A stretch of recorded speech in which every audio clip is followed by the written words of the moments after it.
ये जो नोटिस चिपकाए जा रहे हैं कि बुलडोजर चलाया जा रहा है, बहुत लोगों को लगता था अरे मुसलमान पे चलेगा, सब चुप रहे, मुसलमान पे चला, फिर दलितों पे चला, ओबीसी का हक अधिकार खाया गया और अब देख लीजिए कि ब्राह्मणों का भी घर तोड़ा जा रहा है। निशिकांत दुबे का बेटा अमेरिका में पढ़ेगा, इंग्लैंड में पढ़ेगा। राजनाथ सिंह का बेटा जो है विधायक बनेगा, मंत्री बनेगा। अमित शाह का बेटा जो है बीसीसीआई का अध्यक्ष बनेगा, आईसीसी का अध्यक्ष बनेगा। और हम लोग का बच्चा क्या करेगा? मुसलमान के घर में जाके भगवा झंडा लहराएगा। आपका बच्चा मरेगा, आपके बच्चे को पीटा जाएगा, आपके बच्चे का भविष्य खराब करने की तैयारी चल रही है। आप बताइए ना, देश का दलित पिछड़ा हिंदू है क्या? यादव, पासवान, जाटव, चमार, कोयरी, कुर्मी, तेली, तमोली का शादी हो जाता है ब्राह्मण में? शादी करना हुआ तो फिर हम छोटी जात का हो जाते हैं। हम जब अपना आरक्षण मांगते हैं, हक अधिकार मांगते हैं, तब हम छोटी जात का हो जाते हैं। और मुसलमान से लड़ाना हुआ तब हम हो जाते हैं हिंदू। हम कम से कम हिंदू नहीं हैं, हम चमार हैं, हम दुसाध हैं, मेहतर हैं, हम यादव हैं, हम कोयरी हैं, हम कुर्मी हैं, सब कुछ हैं, लेकिन हम हिंदू कम से कम नहीं हैं। हिंदू हृदय सम्राट को जो खुद को लोग कहते हैं, उनकी सरकार है, उनकी सरकार में हिंदू सुरक्षित नहीं। इस देश का प्रधानमंत्री हिंदू, राष्ट्रपति Hindu, chief justice of India Hindu, तमाम विश्वविद्यालय के वाइस चांसलर हिंदू, मीडिया में बैठे हुए सब लोग हिंदू, सब लोग हिंदू, फिर भी हिंदू सुरक्षित नहीं है। सत्ता में बैठे हुए वो कौन लोग हैं जो 10, 15, 20 बरस के बच्चे को किसी के घर में जाके भगवा झंडा लहराने बोलते हैं? जिन बच्चों को अच्छा रोजगार मिलना चाहिए, उन बच्चों के दिमाग में आपने हिंदू मुस्लिम का जहर घोल के उनको मुसलमानों के घर पे, उनको मस्जिदों पर जाकर झंडा लहराना।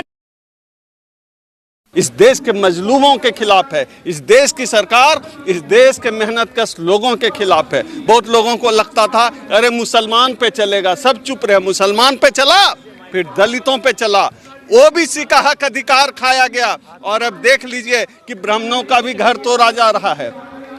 अभी उत्तर प्रदेश में जितने लोगों का इनकाउंटर किया गया है, अब देखिए उस सूची में जो है 2 दर्जन से ज्यादा ब्राह्मणों का भी इनकाउंटर किया गया है। सब लोगों को लगता था कि सिर्फ मुसलमान का नंबर आएगा, लेकिन इस देश की सरकार की जो पॉलिसी है, इस देश की सरकार की जो नीति है, इस सरकार के देश के सत्ता में बैठे लोगों की जो नीयत है, उससे क्लियर है कि इस देश की जनता के खिलाफ इस देश की सरकार ने जो है युद्ध छेड़ दिया है।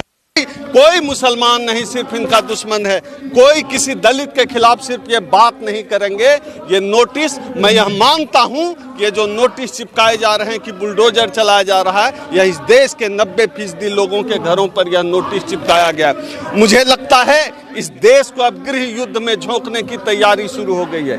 इस देश को अब गृह युद्ध में झोंका जा रहा है, क्योंकि जिस तरह से इस देश के SC, ST, OBC के लोगों के खिलाफ इस सरकार ने मोर्चेबंदी की, उनके हक अधिकार खाए, उन पर सीधा हमला किया। दलितों और मुसलमानों पर इस देश की सरकार ने सीधा हमला करने का काम किया और उस स्थिति में हम सब चुप बने रहे। सबको लगता था कि उनका नंबर नहीं आएगा, सिर्फ मुसलमान मारे जाएंगे, सिर्फ दलित मारे जाएंगे, सिर्फ पिछड़े मारे जाएंगे। लेकिन इस देश की जो सरकार है, इस सरकार में कोई सुरक्षित नहीं है, सबका नंबर आना है, सब मारे जाएंगे। शोभा यात्रा में पथराव हुआ है, मर्डर हो गया है बहराइच में। आप देखिए इस देश में इस तरह का माहौल कौन बनाता है? आप बताइए। निशिकांत दुबे का बेटा अमेरिका में पढ़ेगा, इंग्लैंड में पढ़ेगा। राजनाथ सिंह का बेटा जो है विधायक बनेगा, मंत्री बनेगा। अमित शाह का बेटा जो है बीसीसीआई का अध्यक्ष बनेगा, आईसीसी का अध्यक्ष बनेगा। और हम लोग का बच्चा क्या करेगा? दलित पिछड़ा का बच्चा क्या करेगा? मुसलमान के घर में जाके भगवा झंडा लहराएगा। इस सरकार और शासन के इस खेल को समझना पड़ेगा। वो हमारे बच्चों को जेल भिजवाना चाहते हैं। मैं तो सवर्ण समाज से भी कहना चाहता हूँ, इस बार जो मरा, कौन मरा? ब्राह्मण समाज का लड़का मरा है। कौन इसकी साजिश का शिकार हुआ है? निशिकांत दुबे का बच्चा मरा, गिरिराज सिंह का बेटा मरा है। कौन मरा? अमित शाह का बेटा मरा, वो तो बीसीसीआई और आईसीसी का चेयरमैन बनेगा।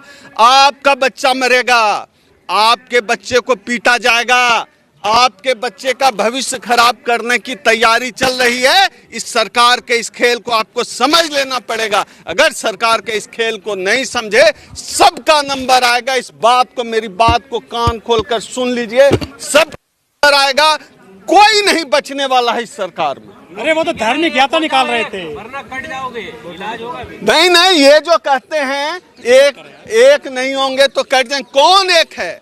हिंदू बनाकर एक करते हैं। आप बताइए ना, देश का दलित पिछड़ा हिंदू है क्या? यादव, पासवान, जाटव, चमार, कोयरी, कुर्मी, तेली, तमोली का शादी हो जाता है ब्राह्मण में। शादी करना हुआ तो फिर हम छोटी जात का हो जाते हैं। हम जब अपना आरक्षण मांगते हैं, हक अधिकार मांगते हैं, तब हम छोटी जात का हो जाते हैं। और मुसलमान से लड़ाना हुआ तब हम हो जाते हैं हिंदू। इस खेल को हम समझते हैं, हम हिंदू नहीं हैं। इस देश का जो बहुजन समाज है धर्म के इस सत्ता के खेल को समझने लगा है। हम कम से कम हिंदू नहीं हैं। हम चमार हैं, हम दुसाध हैं, हम मेहतर हैं, हम यादव हैं, हम कोयरी हैं, हम कुर्मी हैं, सब कुछ हैं, लेकिन हम हिंदू कम से कम नहीं हैं। इस बात को हम समझते हैं। बहराइच में हिंदू मारा गया सर। नहीं तो इस सवाल पूछे कि हिंदू कौन है, कौन हिंदू मारा गया। अगर वो हिंदू है, आप समझिए ना, अगर सब हिंदू होता, हिंदुओं के पक्ष में क्यों नहीं ये लोग निकलते हैं। इस देश का जो है 20-22% दलित जो है जब आरक्षण के लिए सड़क पर उतरता है, उसको भी तो हिंदू बताते हो। आ गया है क्या सवर्ण समाज उसके आरक्षण के लिए सामने? नहीं आया तो हिंदू नहीं है। इस देश का दलित, पिछड़ा, आदिवासी हिंदू नहीं है। नहीं, तो ये बांटने का काम किसने किया है? किसने जाति व्यवस्था बनाई? किसने किसी को जाति के आधार पर छोटा, किसने किसी को जाति के आधार पर बड़ा बनाया? जाति के आधार पर बांटने का काम इस देश में ब्राह्मणों ने किया है, सवर्णों ने किया है। कोई दलित आदिवासी ने बंटवारा नहीं किया है। वो तो अपनी शोभा यात्रा निकाल रहे थे, डीजे बचा करके, क्या दिक्कत है उससे? आप बताइए, आप जिसको शोभा यात्रा निकाल, इस देश में धार्मिक स्वतंत्रता की आजादी है। पुलिस परमिशन के साथ हर धर्म का व्यक्ति शोभा यात्रा निकाल सकता। आप यह बताइए, उत्तर प्रदेश में किसकी सरकार है? भारतीय जनता पार्टी की सरकार है। हिंदू हृदय सम्राट को जो खुद को लोग कहते हैं, उनकी सरकार है। उनकी सरकार में हिंदू सुरक्षित नहीं। इस देश का प्रधानमंत्री हिंदू, राष्ट्रपति Hindu, chief justice of India Hindu, तमाम विश्वविद्यालय के वाइस चांसलर हिंदू, मीडिया में बैठे हुए सब लोग हिंदू, सब लोग हिंदू, फिर भी हिंदू सुरक्षित नहीं है। उत्तर प्रदेश में हिंदुओं की सरकार, तब भी हिंदू सुरक्षित नहीं है। आखिर क्या करना पड़ेगा हिंदुओं को? हिंदुओं ने तो तीसरी बार भर भर के मोदी जी को वोट दिया, आरएसएस को मजबूत किया है, तब भी हिंदू सुरक्षित नहीं है। लेकिन वो तो अपनी यात्रा निकाल रहे थे, पत्थरबाजी क्यों करी, क्यों गोली मारी? आप ये बताइए, मैं किसी की भी हत्या के पक्ष में नहीं। जो हत्या हुई है गलत हुई है, और उस मामले में अपराधी को कड़ी से कड़ी सजा मिलनी चाहिए, फास्ट ट्रैक कोर्ट में चल के। लेकिन मैं सवाल यहाँ पर यह उठाना चाहता हूँ, आखिर कौन सी मानसिकता है? सत्ता में बैठे हुए वो कौन लोग हैं जो 10, 15, 20 बरस के बच्चे को किसी के घर में जाके भगवा झंडा लहराने बोलते हैं? तो योगी जी ने थोड़ी भेजा है, मतलब आप सत्ता में बैठे लोगों पर इल्जाम लगा। आप योगी जी ने अगर नहीं भेजा है तो आप बताइए, पूरे देश में जितने भी हिंदू मुस्लिम दंगे होते हैं, उसमें दंगों के समर्थन में योगी जी के लोग, मोदी जी लोग के लोग क्यों उतर आते हैं? अभी गौरी लंकेश, पत्रकार गौरी लंकेश के हत्यारों को जमानत मिली, तो देखिए उसी धर्म, उसी जाति के लोगों ने, जो जाति धर्म के ठेकेदार बनते हैं, वो जाकर उनको सम्मानित कर रहे हैं। ये कौन सी मानसिकता है? आखिर इससे आने वाली पीढ़ी क्या सीखेगी, क्या समझेगी? जिन बच्चों को विश्वविद्यालय जाना चाहिए, जिन बच्चों को अच्छी शिक्षा मिलनी चाहिए, जिन बच्चों को अच्छा रोजगार मिलना चाहिए, उन बच्चों के दिमाग में आपने हिंदू मुस्लिम का जहर घोल के उनको मुसलमानों के घर पे, उनको मस्जिदों पर जाकर झंडा लहराना। झंडा बड़ा है, जान बड़ी है आपकी नजर में?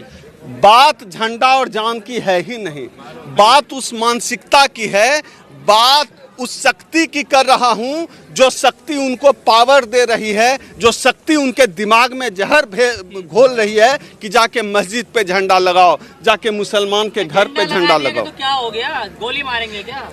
मैं गोली मारने को मैंने कब सही ठहराया?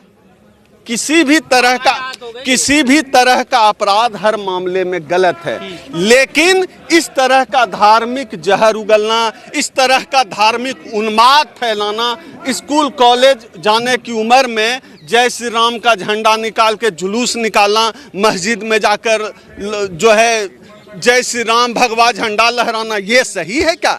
आप यह बताइए ना, जो लोग आपको ऐसा करने के लिए उकसाते हैं, उनके बच्चे क्यों नहीं जाते?